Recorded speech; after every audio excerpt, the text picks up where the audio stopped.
तारीख बदल चुकी है, कैलेंडर बदल चुका है और इसके साथ ही नया साल भी बदल चुका है। और अगर आप इस नए साल में गाड़ी, बंगला, घर या अपने लिए कुछ बड़ा लेने की प्लानिंग कर रहे हैं तो भाई आज की ये खबर आपके लिए ही है, क्योंकि साल बदलने के साथ ही हमारे देश में कुछ ऐसे नए नियम हैं जो कि लागू हो चुके हैं और इनका असर आपकी जिंदगी पर क्या पड़ेगा ये तो फिर आज आप जान ही लीजिए।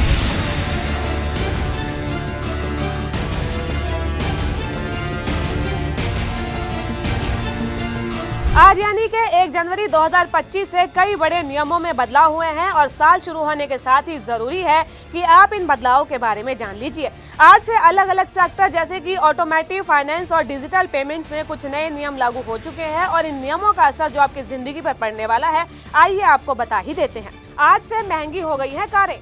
देश में सभी बड़े ऑटोमोबाइल मैन्युफैक्चरर जैसे कि मारुति, सुजुकी, हुंडई, महिंद्रा और एमजी ने अपने वाहनों के दाम 2 से 4% तक बढ़ाने का ऐलान कर दिया है। ऑटो कंपनियों ने जनवरी से अपनी हैचबैक कार से लेकर लग्जरी कारों तक के दाम बढ़ाने की जानकारी पहले ही दे दी थी। कंपनियों ने वाहनों की कीमत में इजाफे के लिए इनपुट और ऑपरेशनल कॉस्ट के बढ़ने का हवाला दिया है। रिपोर्ट्स के अगर माने तो नए साल में कार खरीदने वाले ग्राहकों को अपनी जेब 2024 की तुलना में ज्यादा ढीली करनी पड़ेगी। घट गए एलपीजी सिलेंडर के दाम। 1 जनवरी 2025 से दिल्ली में 19 किलो वाला एलपीजी सिलेंडर अब 1804 रुपए का होगा, जो कि पहले 1818 रुपए पर था। मुंबई में 19 किलो वाले सिलेंडर की कीमत घटकर 1756 रुपए पर आ गई, जो कि 1771 रुपए पर थी। कोलकाता में कमर्शियल एलपीजी सिलेंडर का रेट 1911 रुपए पर आ गया है, जो कि पहले 1927 रुपए था।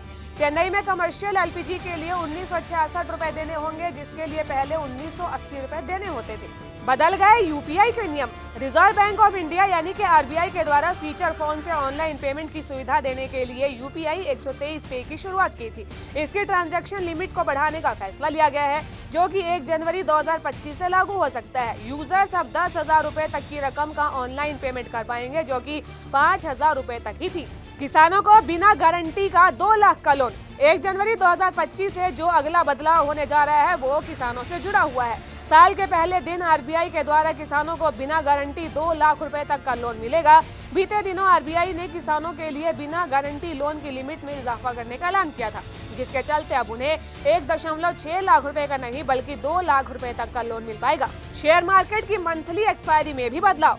सेंसेक्स 50 और बैंकेक्स की मंथली एक्सपायरी में भी बदलाव किया गया है। अब ये हर सप्ताह शुक्रवार को नहीं बल्कि मंगलवार को होगी।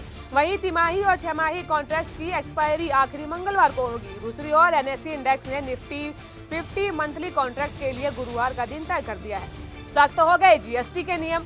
करदाताओं के लिए 1 जनवरी 2025 से कंप्लायंस रूल सख्त होने जा रहे हैं। इसके तहत मल्टी फैक्टर ऑथेंटिकेशन यानी कि एमएफए शामिल है, जो कि पहले सिर्फ उन्हीं बिजनेस पर लागू थी जिनका सालाना कारोबार 20 करोड़ रुपए या फिर इससे अधिक का होता था। लेकिन अब ये जीएसटी पोर्टल तक पहुंचने वाले सभी टैक्स पेयर्स के लिए लागू किया जा सकता है। एफडी विड्रॉल के लिए आरबीआई के नए नियम।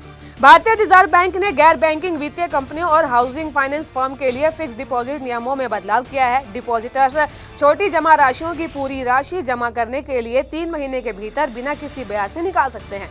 एफडी धारक गंभीर बीमारी से पीड़ित होने की स्थिति में पूरी राशि भी निकाल सकते हैं। अमेजॉन प्राइम मेंबरशिप की लिमिट की गई तय।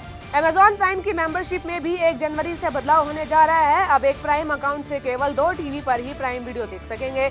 अगर उस अकाउंट से तीसरे टीवी पर प्राइम वीडियो देखना चाहेंगे तो इसके लिए अलग से सब्सक्रिप्शन लेना होगा। पहले एक प्राइम अकाउंट से 5 डिवाइस पर वीडियो देखे जा सकते थे। तो भाई जो ये नए नियम अपने देश में बदले हैं उनसे आपकी जिंदगी कैसे प्रभावित होने जा रही है हमें कमेंट बॉक्स में जरूर बताइएगा। और ऐसी ही कुछ अन्य खबरों के बारे में जानने के लिए जीजीसी को लाइक, शेयर और सब्सक्राइब करना बिल्कुल भी ना भूलें।